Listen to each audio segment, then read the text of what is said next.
সুপ্রিয় পঞ্চম শ্রেণীর শিক্ষার্থীবৃন্দ এবং প্রাথমিক বৃত্তি প্রত্যাশী যে সকল শিক্ষার্থীবৃন্দ আছো সবার জন্যই এই ভিডিওটি গুরুত্বপূর্ণ এবং সবাইকে আমার ভিডিওতে আবারও স্বাগত জানাচ্ছি। এটা তোমাদের চ্যানেল, তোমরা কিভাবে সেটাকে মানে যত্ন নিবা সেটা তোমরাই ভালো জানো। তো আজকে যেটা আমরা বলবো সেটা হচ্ছে আমরা খুব গুরুত্বপূর্ণ একটা জিনিস শিখবো, গাণিতিক বাক্যের। তো গাণিতিক বাক্যের মধ্যে আমরা গাণিতিক গত পর্বে আমরা শিখেছিলাম গাণিতিক বাক্যটা কি, কিভাবে আমরা তৈরি করব। আর আজকে আমরা শিখবো এই গাণিতিক বাক্যটাকে আমরা কত ভাগে ভাগ করতে পারি এবং কোনটা কি বাক্য। তো এখান থেকে আমরা দুই ভাগে ভাগ করতে পারি, সেটা হচ্ছে খোলা বাক্য আর একটা হচ্ছে বদ্ধ বাক্য। এই খোলা বাক্যটা কি, বদ্ধ বাক্যটা কি, সেটা আমরা বিভিন্ন কাজের মাধ্যমে আজকে শিখবো। তো এখানে আমরা যেটা দেখি আর হচ্ছে ওই এর আগের ভিডিওটা যেটা আমরা করেছি গাণিতিক বাক্যটা কাকে বলে সেটা কিন্তু দেখে আসতে পারো, সেটা দেখলে তোমাদের ক্ষতি হবে না বরং লাভ হবে, আর যারা দেখেছো তাদের জন্য শুভকামনা। তো এখানে আজকে একটা মূল প্রশ্ন রয়েছে। মূল প্রশ্নটা হচ্ছে গাণিতিক বাক্যে প্রকাশ করে আমরা ব্যাখ্যা করি। আমরা এখান থেকে এগুলো গাণিতিক বাক্যে আমরা প্রকাশ করতে পারবো এবং আমরা ব্যাখ্যাও করতে পারবো। এখানে বলছে প্রথমে দেখো এই এই 1 নম্বরে যেটা আছে 6কে 4 দিয়ে গুণ করলে গুণফল হয় 24। দেখো তো 6কে 4 দিয়ে গুণ করলে গুণফল কত হয় 24, সেটা কিন্তু ঠিক আছে তাই না, 4 6 24। আচ্ছা, আবার দেখো এখানে 25 ও 4-এর যোগফল হবে 30 থেকে বড়। 25 ও 4-এর যোগফল কত, 25 ও 4 যোগফল হবে 29, 29 30 থেকে বড়। না, এটা কিন্তু হয় নাই তাই না, এটা কিন্তু হয় নাই, ওদের কথাটা ঠিক না। এরপরে এখানে একটা দেখো 9-এর সাথে ক যোগ করলে যোগফল হবে 21। এখন 9-এর সাথে ক যোগ করলে যোগফল হবে 21। 9-এর সাথে যদি আমরা ক যোগ করি সেটা কি 21 হয় নাকি না হয় সেটা কি আমরা বলতে পারবো? কারণ 9-এর সাথে ক এর কি কোনো মান আছে? ক এর কোনো মান নাই।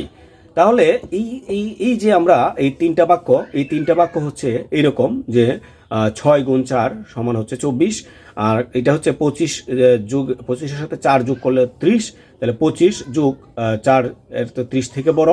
আর এখানে বলছে 9-এর সাথে ক যোগ করলে হবে 21-এর সমান, এই যে 21-এর সমান। তাহলে এখানে আমরা যেটা দেখি যে গাণিতিক বাক্যগুলোর মধ্যে প্রথমটা কিন্তু সত্য, হ্যাঁ, প্রথমটা যেটা বলেছে সেটা ঠিক আছে, 4-এর সাথে 6 গুণ করলে 24 হবে। দ্বিতীয়টি কিন্তু ঠিক হয় নাই, কারণ ওরা এখানে বলছে কি 25-এর সাথে 4 যোগ করলে 30 থেকে বড় হবে, না, বড় হয় নাই, এটা কিন্তু 29 হবে, ছোট হবে। আর তৃতীয়টা এটা সত্য নাকি মিথ্যা সেটা আমরা বলতে পারতেছি না, এটা কিন্তু আমি বলতে পারতেছি না, কারণ ক এর মান কত সেটা যদি ধরা হয়, এই যে এখানে লেখা আছে তৃতীয়টি সত্য বা মিথ্যা নির্ণয় করে কয়ের মানের উপর। এখন কয়ের মান কত হবে সেটার উপর নির্ভর করবে যে সত্য হবে না মিথ্যা হবে। আপাতত কিন্তু আমরা এটাকে সত্য মিথ্যা কোনোটাই আমরা বলতেছি না বা বলতে পারতেছি না। এখন এটা এই যে এখানে লেখা আছে এই কি বলে এটা কি কালার, হলুদ কালারের মতো, এইটার মধ্যে যে লেখাটা আছে এই দুইটা প্রশ্নের উত্তর এখানে আছে, এই দুইটা প্রশ্নের এটা মুখস্থ করে নিবা। যে বলছে এখানে দেখো এই যে মানে প্রথমটা সত্য বা মিথ্যা আমরা ধরতে পারছি, পরেরটা ধরতে পারিনি।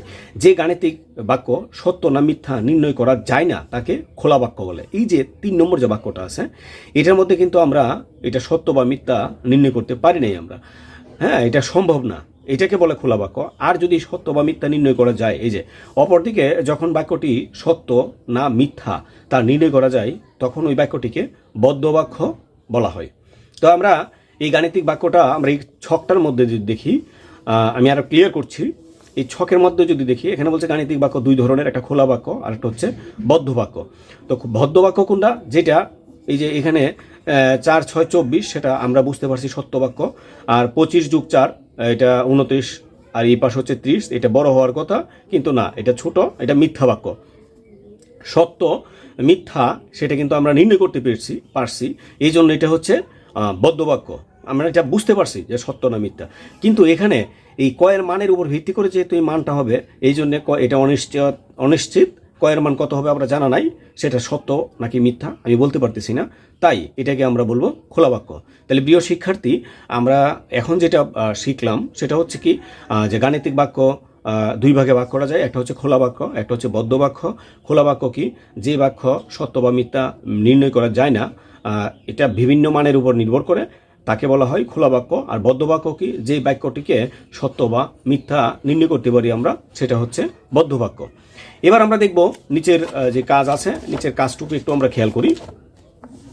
এখানে বলছে 5 একটি বিজোড় সংখ্যা, তাহলে এটি একটি গাণিতিক বাক্য কারণ এটি সত্য। 12 একটি বিজোড় সংখ্যা, এটা আমরা কি 12 কি বিজোড় হয়? কারণ আমরা জানি কি একক স্থানে যদি 0, 2, 4, 6, 8 থাকে তাহলে এটা একটা জোড়, তার মানে এটা জোড়, তার মানে এটা মিথ্যা, তাহলে এটা একটা গাণিতিক বাক্য। আবার ক সংখ্যাটি 5 দ্বারা বিভাজ্য, ক কত, এটাকে 5 দ্বারা ভাগ করতে পারবা কিনা সেটা কি জানা আছে? সেটা তোমারও জানা নাই, আমারও জানা নাই। সুতরাং যেহেতু জানা নাই, সেটা হচ্ছে একটা খোলা বাক্য। তো এবার আমরা একটু সত্য মিথ্যা দেখি। 1 নম্বরে যে প্রশ্নটি আছে, 1 নম্বর বলছে নিচের খোলা বাক্যগুলোর অজানা মানগুলো বের করি যেন বাক্যগুলো সত্য হয়। এখানে বলছে দেখো, একটি চতুর্ভুজের ক সংখ্যক বাহু আছে। তো প্রিয় শিক্ষার্থী, এই যে ক সংখ্যক, সেটা আমি খাতায় করছি না, সেটা এখানে আমি দেখাচ্ছি। বলছে চতুর্ভুজের ক সংখ্যক বাহু আছে। আমাকে বলছে এই ক এর মান আমরা বের করব, অজানা মানটা বের করব, যেটার মান হবে যেটার মান দিলে বাক্যটা সত্য হবে। তাহলে এই চতুর্ভুজের কয়টি বাহু থাকে? চতুর্ভুজের থাকে 4টি বাহু, তাহলে ক এর মান কত হবে? এখানে 4। আমরা যদি 2 নম্বরটা দেখি, দোকান থেকে ক টাকার চাল কিনে 500 টাকা দিয়ে 85 টাকা ফেরত পেলাম, তাহলে তাহলে এটা ক এর মান কত হবে? এটা আমি খাতার মধ্যে করতেছি। তো আমি যদি খাতায় একটু দেখাই, এখানে কত নম্বর? এটা হচ্ছে 2 নম্বর, 1-এর মধ্যে 2।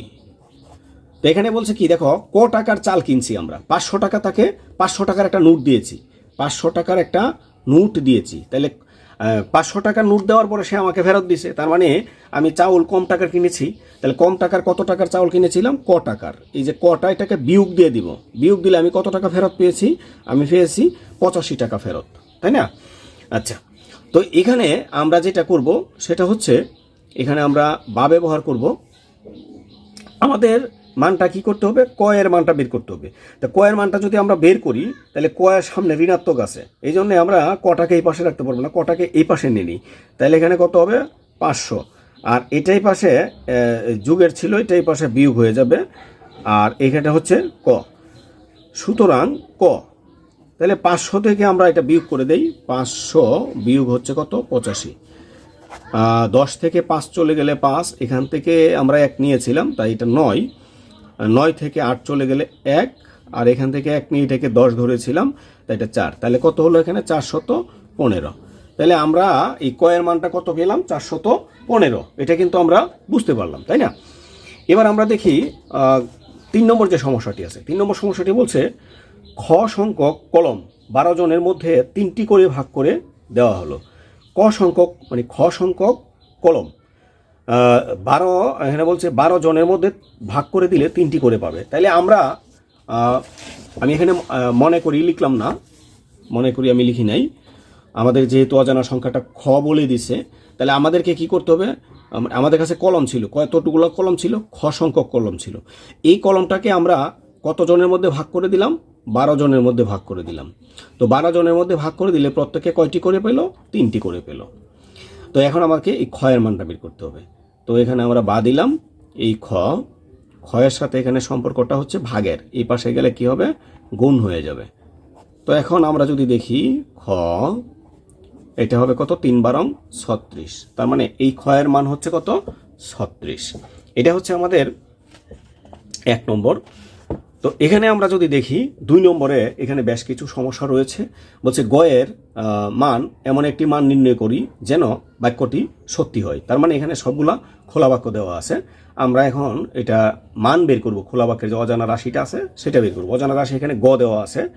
তো এখানে যেটা আমরা একটু খেয়াল করি, 1, এখানে 4টি সমস্যা রয়েছে। 1 এর মধ্যে আছে কি? গ যোগ হচ্ছে 12 সমান কত? 19। তো আমরা যেই সমস্যাগুলো যেভাবে সমাধান করেছি, এটার সাথে বিপরীতটা আমরা এই পাশে করেছি। তো গ এর সাথে এটা সম্পর্কটা কি? যুগের, তাহলে ওই পাশে গেলে কি হবে? এটা বিয়োগের। সুতরাং গ 19 থেকে 12 চলে গেলে কত থাকবে? 7। আমরা গ এর মানটা নির্ণয় করলাম 7। আমরা যদি একটু এরপরে দেখি 2 নম্বরটা দেখি। 2 নম্বরটা আছে কত? 48 বিয়োগ হচ্ছে গ সমান হচ্ছে 33। তো এটা এইরকম আমরা একটা সমস্যা একটু আগে সমাধান করলাম। সেটা কি হচ্ছে? সেটা এই পাশে এটা বিয়োগের আছে, এই পাশে যোগের হবে, আর এই পাশে আসে এটা বিয়োগ হবে। 33 হচ্ছে গ। সুতরাং গ। 48 থেকে আমরা 33 বিয়োগ করি, 8 থেকে 3 চলে গেলে কত থাকবে 5, 4 থেকে 3 চলে গেলে কত থাকবে 1, তাহলে গয়ের মানটা কত পেলাম আমরা 15। তো এটা আমাদের কি বলে এটা 2। এবার আমরা যদি দেখি 3 নম্বরে আছে হচ্ছে 8 গুণ হচ্ছে গ সমান 32। তো আমরা গ এর মানটা বের করব, গ এর মানটা বের করলে এটার সাথে গুণ আছে, ওই পাশে গেলে কি হবে ভাগ হয়ে যাবে। সুতরাং 32 ভাগ হচ্ছে 8 সমান কত হবে 4।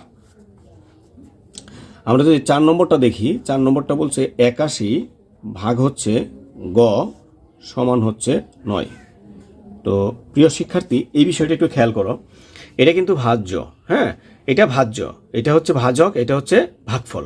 তো এইরকম ভাজ্যর ক্ষেত্রে যদি ভাজক ভাগফল দেওয়া থাকে, তাহলে তোমরা যেটা করবা, এখানে যে চিহ্ন থাকে চিহ্নটা ঠিকই থাকবে, শুধু ওরা পরিবর্তন হয়ে যাবে। তো এখানে কত আছে 81, এটা এই পাশে আসবে ভাগ 9, আর এটা চলে যাবে এই পাশে, ঠিক আছে। এটা একমাত্র ভাজক আর ইয়ের বেলায় যদি এরকম থাকে, তাহলে আমরা যদি গ 81কে 9 দ্বারা ভাগ করি, 9 নং 81। তো আমরা এই পর্যন্ত যে কথা বললাম সেটা হচ্ছে তোমাদের 18 নং পৃষ্ঠা, এটা নিয়ে কথা বললাম। তো 18 নং পৃষ্ঠার আমরা গাণিতিক, আজকে আমরা যেটা শিখলাম সেটা হচ্ছে গাণিতিক বাক্য কি, মানে কত ভাগে ভাগ করা যায়, এবং খোলা বাক্য কি আর বদ্ধ বাক্য কি, কিভাবে খোলা বাক্য থেকে আমরা অজানা রাশির মান বের করব। তো আগামী যে ভিডিও হবে সেটা আমরা পরের পৃষ্ঠা 19 নং পৃষ্ঠা নিয়ে আমরা কথা বলবো। আজকে এই পর্যন্তই, সবাই ভালো থেকো, ধন্যবাদ সবাইকে।